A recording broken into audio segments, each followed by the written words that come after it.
There's a cause worth fighting for.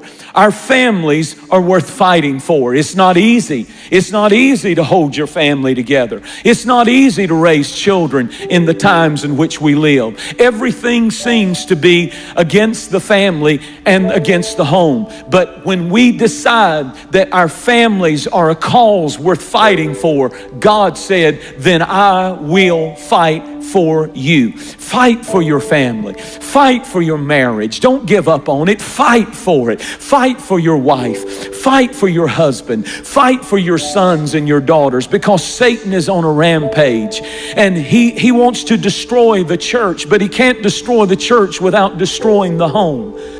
The story is told in the Northeast of a famous attorney who had an alcohol problem.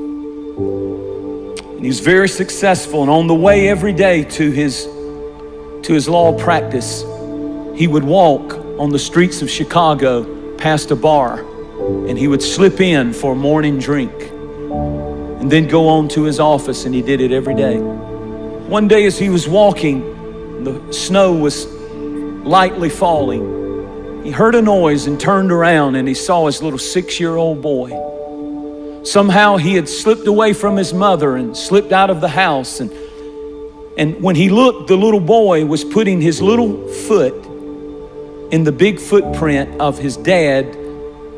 The dad had left that footprint in the freshly fallen snow. And the little boy would put his little foot in the footprint of the big steps that his dad was taking.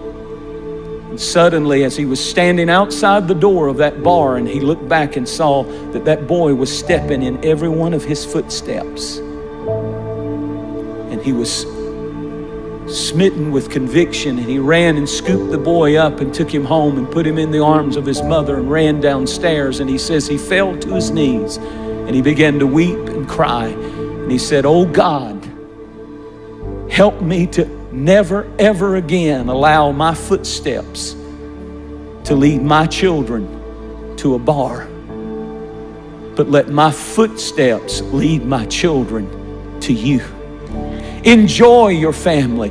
Love your family, because the enemy wants to do everything he can to divide and conquer and destroy. He wants to make your family miserable. He wants to make your marriage miserable. He wants to make your relationship with your children miserable. And we are not ignorant of his devices. It's costly commitment. It costs you something to hold your family together, to hold your marriage together, to hold your children together. Don't leave it up to the preacher to save your family. Don't leave it up to the youth director or the youth program or the church or somebody else. Don't even leave it to the mother, dad, to do your praying, but get your family. I love the words of Joshua when he said, "As for me and my house, we will serve the Lord." I want to say to parents and people who are here, fight for your family.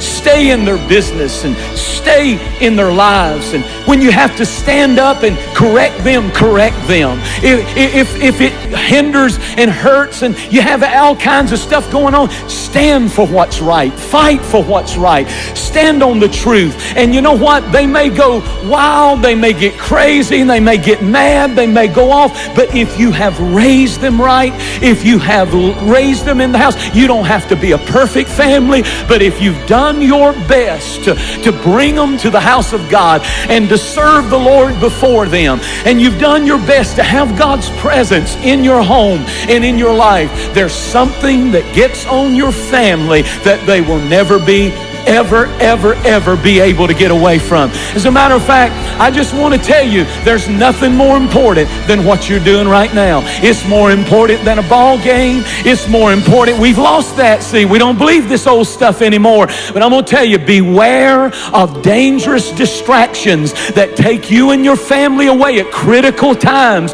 when the children need to be in the house of God. We're fighting for our families. Every time we get up and bring them to church, every time we open the Bible and pray, we're fighting for our families from this day forward. I want to ask you a question. Where are your footprints leading? All that's going to matter when you are on your deathbed is where did my footprints lead them? If you're leading your children to Jesus, if you're leading them to serve Him above all, prioritizing Him above all, then you're leaving the greatest legacy any parent can ever leave.